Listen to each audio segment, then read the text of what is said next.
Okay, this is me. I'm going to be talking about my final major project, and the subject I'm going to be talking about at the moment is color grading. So, for my project, I did quite a significant amount of color grading. With the color grading, there was a lot of it that was, to be honest, not very time consuming, but there was also a lot of it that was extremely time consuming.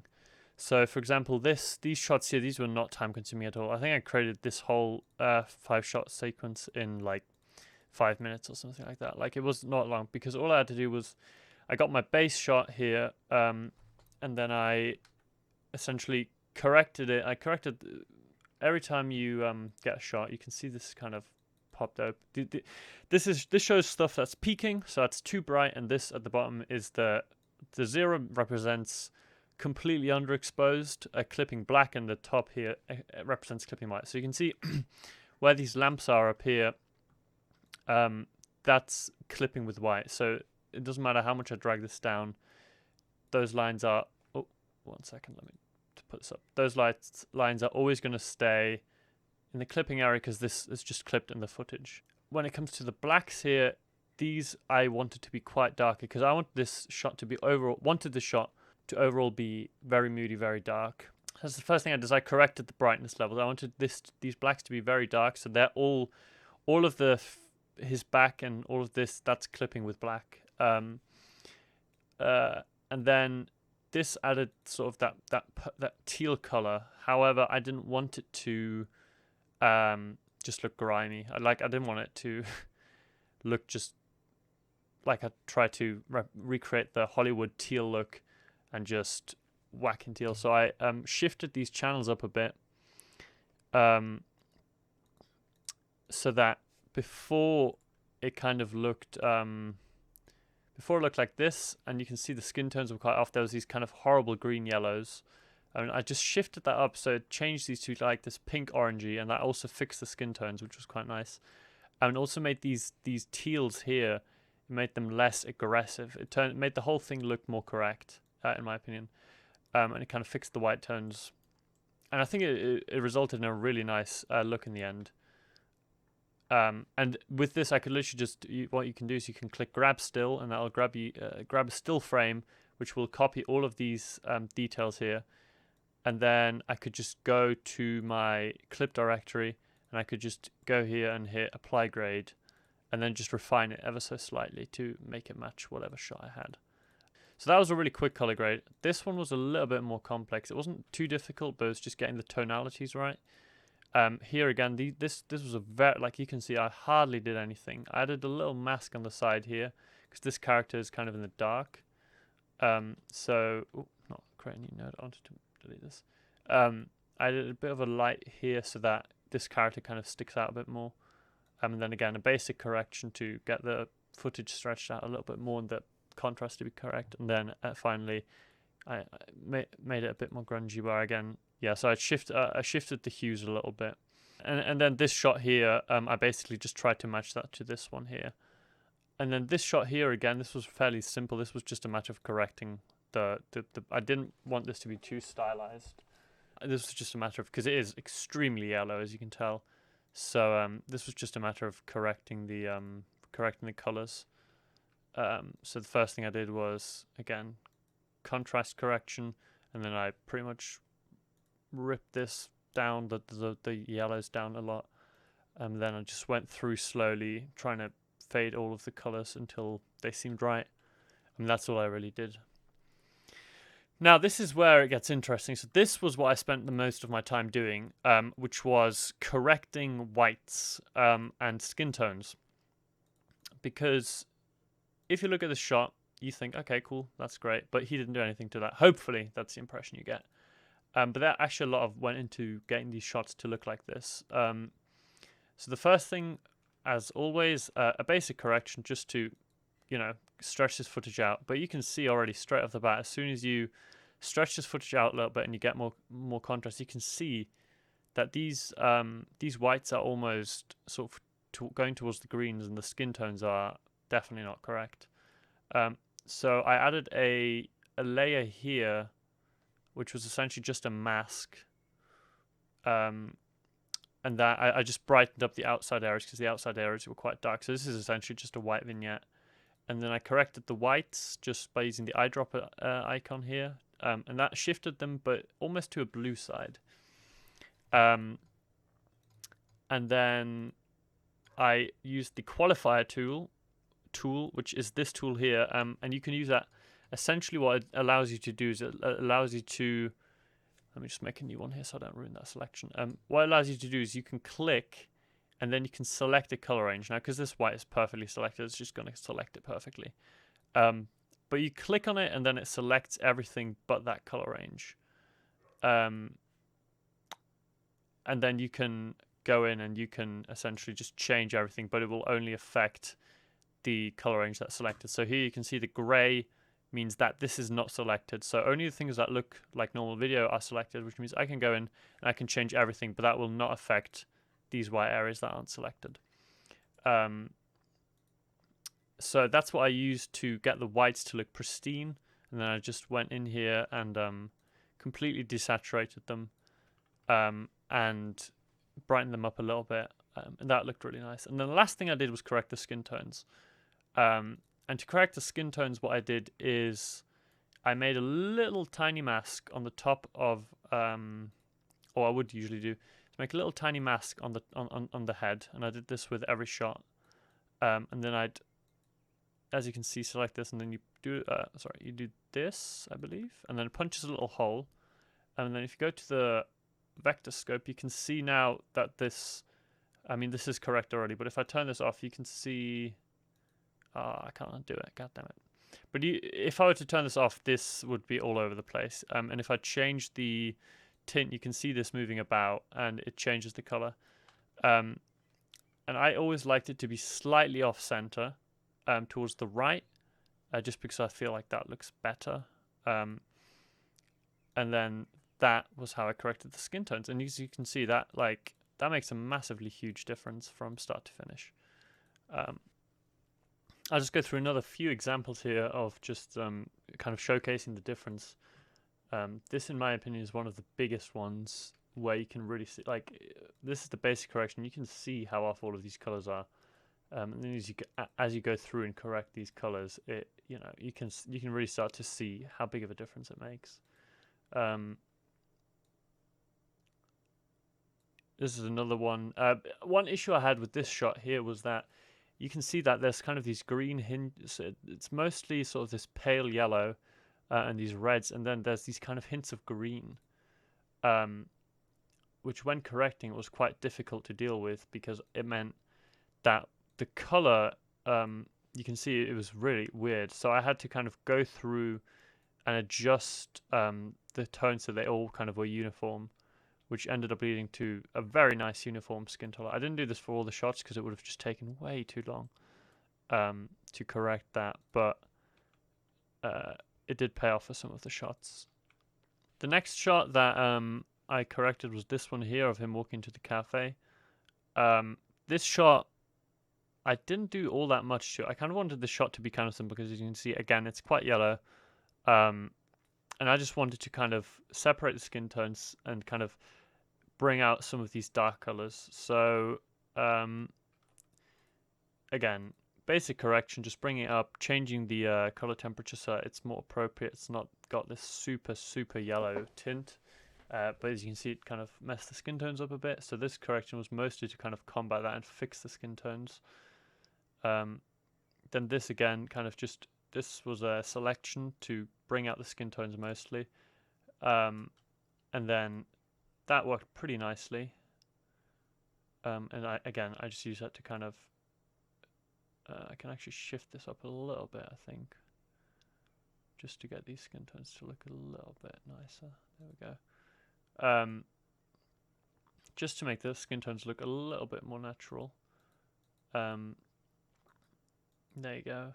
And then this one here, I believe this was a this was, I kind of wanted these blues at the start to be stronger. So this is adding blues into the, and you can see on here and on here and on the background there, just kind of pushing those blues out a little bit more, just for a little bit more color diversity. So it's quite a simple color grade, but again, I think the main thing is this shot was very, very busy. Like, there's a lot going on. There's a lot of color. So I think the main purpose for this was just to kind of simplify it and kind of make it more unique, make it look more uniform, so that you just kind of, it was easier to guide. You see her, you see him. She's kind of in this bright space. He's quite a dark entity, and it's kind of, it works quite well, I think. Now in the second half, I did a lot of work with masks. This shot, this was quite a challenging shot to work with, I'll be honest. Because you have this shot, and then when you first look at it, you go, okay, this is fairly easy to correct. And then as soon as you bump up the contrast, you can see you have a major issue that this, I kind of lit this poorly. I had a softbox that was coming in from this side down like that, but it kind of caused a bright light on the back of his head, but his face was completely covered in darkness. So I made a mask around his head that I then ended up tracking, so you can see that's quite nicely tracked throughout the entire shot. Just to brighten up his face a little bit, because it was extremely dark. So you can say that makes a huge difference to make his face stand out more in the shot. And then again, correcting the skin tones as I do in every shot. And then lastly, again, correcting those whites. Or not, I think. I can't actually really tell. Oh, I think I did originally correct the whites, but if I remember correctly, let me just quickly do a quick qualifier. If I remember correctly, because, yeah, you could see... there's a lot, because this color back here, this blend is extremely close between the kind of white and skin color. So there's a lot of noise back there, and to refine that more would have just led to a whole lot of mess. So we decided against having that. I decided against having that, rather. So this is that shot. But I worked a lot with masks. Again, this is just another example of kind of fixing those skin tones. And with this teddy bear scene, it made a massive difference. I think with this teddy bear scene, probably one of my favorite examples of how it looked, because you have the basic correction and you have the white correction. And you can see this teddy bear just kind of, it doesn't look bad, and you wouldn't really think about it until you see the corrected. But once you see the corrected color, oh, it looks so much better in my opinion. And it really makes a huge difference. One of a very big issue, or a lot of trouble I had, was with this shot here, which is the pan down, and then the spoons change and it pans back up, and he's got the spoons here. One big issue I had with this shot was that was it this? No, it was this whites. Without this mask, you can see these spoons were getting whitewashed quite badly. But I wanted them to remain quite new. I wanted the floor was getting whitewashed because the selection, the qualifier selection, was kind of, it didn't know what to do, and so the floor was really quite noisy. So I added a mask and tracked that mask onto the floor, so that when it panned down, the spoons got excluded completely, and that made for a very nice shot in the end. And when it gets really, when we start to really use the masks a lot, is right at the end of this project. Before we go to the end of the project, I'm just going to quickly run through this tiny bit here. These shots, I shot the exterior last day. I shot that on 2 separate days. So we have this day here, which was in Whitby in the evening, and we have these shots in York, which were mid-afternoon. The main thing I did to tie these shots together was I corrected this shot here, and I added a purple-pink kind of, I guess, color glow to the top of this shot to kind of make you put you in this evening mood, I guess.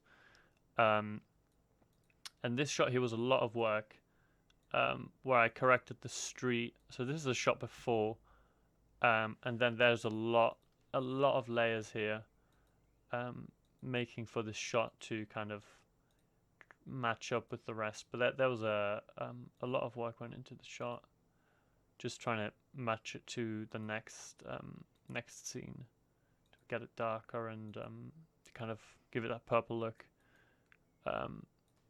And I think it matches up quite nicely. I think if you look at these two shots side by side, it works pretty well. This was one of the more complex shots, so what I had to do for the shot is I had to track, basically this is the hero shot, and this sunset out here, I had to completely fake this essentially, because this shot was very important to me. This was the hero shot. This was kind of the payoff after he was in there. So I wanted it to. I definitely.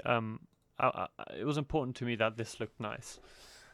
When we shot on the actual day, it wasn't that nice. It was grey. It was kind of overcast, and as you can see, it wasn't that interesting. With the basic correction, it does add some interest to it. It does make it look nicer, but it wasn't what I wanted. I wanted a kind of a grand, nice, beautiful sunset, and since we didn't get that on the evening, we had to fake it. So I added some tint layers, and let's just go through here and add all of these color layers to make it look nice. And then eventually I started to start compiling the so this was just the ambient color, and then this is where we start building up this sunset in the corner.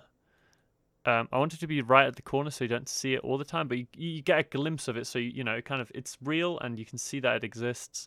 But I didn't want it to be in the center of the screen, because as much as I pride myself on my color grading skills, they're not that good.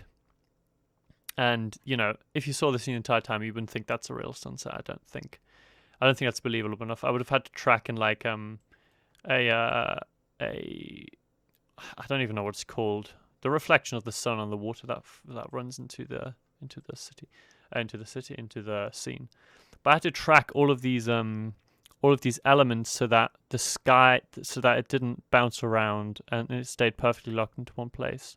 And because there isn't a lot of data here for you to track, because this is kind of all uniform and the same, I put the masks on here and tracked them on here, and then I just once I had the tracking data, I just shifted all these masks this way, and that worked extremely nicely. But this made for a really nice shot. One other issue that I had was the skin tones when he walks up. Because once I'd corrected all of these colors, if you look at his skin tones... oh, sorry, that's the wrong one. If you look at his skin tones, you can see they are way off. They are purple as... I don't even know. So what I did again is I added a mask. I tracked that mask onto his head. And then, as you can see, it goes through. It's really nicely tracked. And then once we go behind his head, we don't need that mask anymore, because it's not, there's not that much face of his face, and you can kind of see his hair in the background. But that mask really made a big difference in making him look a little bit more normal. However, I couldn't put it too. You can see there's quite a lot of feathering on the side, so there's still kind of this purple tint. That was mainly because I was when I didn't have it, you can see there's like this major glow around his head, and it just looks extremely bizarre. So I had to opt for having less glow, a little bit of purple on the inside, but making the overall thing look a little bit more believable, which was a good sacrifice, because at the end of the day, it made it made it look a lot more realistic. And it worked nicely. So that was all fine. And I think the little bit of kind of purple reflection on his head actually kind of ties it together quite nicely. And then again, when we move on further here, I'll show you some more examples of me building up these scenes with lots of masks. This at the end here, a lot of these shots needed a lot of masks to make it look believable and match it all up. This one is probably, I think, the most believable sunset that I did. Again, this was mostly just tracking and here, basic correction, and then some pinks, and then here building up this sunset in the corner. Just going to run through this quickly because it's basically the same for everything. But it's all just a matter of getting so this was the color that I wanted, but this doesn't look real. This looks, you can tell this is fake, or at least something about it. Your brain goes, that's not right. So then it's mostly a matter of literally here you fix the contrast like this, and suddenly it's a believable shot. And then again the skin tones, because it was too dark and they were slightly off, so I just brightened his head up a little bit so it fits more in the scene. And then there we go. That's that makes it look quite nice. Some more before and afters, a little bit of side glow from this shot. But yeah, that was mostly the color grading process. These shots are not that interesting, I will be honest. These were quite difficult to color grade because all of these colors are so close to one another that you can't really separate any out. So I just kind of try to bring each color out as much as possible without it looking too unrealistic, and kind of keeping this blue at the end nice and saturated, as I feel like it's kind of the light at the end of the tunnel for him. That's society. He's here, and it's within reach. He can literally just walk up there. So I thought that was quite nice. But yeah, I think that was mostly it for color grading. It was a very long process getting each of these shots to work correctly, and again, refining these selections doesn't seem like a big deal, but it takes a long time to get it right. Especially if you don't do it right, it'll start flickering and it looks very strange. So that took a long time to get all of these shots to look 100%, not 100%, because none of them are 100%, but for these shots to look correctly. I mean, just to get these spoons to look right, if I remember correctly, I had to add a mask. Yeah, I had to add a mask to the to his face and to this, tracking the spoons, so that it didn't. Because without these masks, the spoons suddenly became his beard. Yeah, because his beard was so dark. You can see it completely ruins them. So I had to add 2 masks to fix that, so that his face and his spoons didn't look completely strange. It's little things like that you won't notice when you watch the final film, but they took tremendous amounts of time. And I'm glad I did it, because it I can look back at it and can say, I kind of went above and beyond to try and make this the best that I possibly could. But it was extremely time consuming. But yeah, that would probably be the most I have to say for color grading. There's a lot that I still didn't go through, but I think that kind of allows for a good scope of how much time and how much effort I put into color grading, and how much was required to really make this look decent. Because these shots before, they look okay, but they're nothing you go at and you go, wow, that's amazing. But I think with the color grading, it really adds a level of sophistication and professionalism that I'm very pleased with.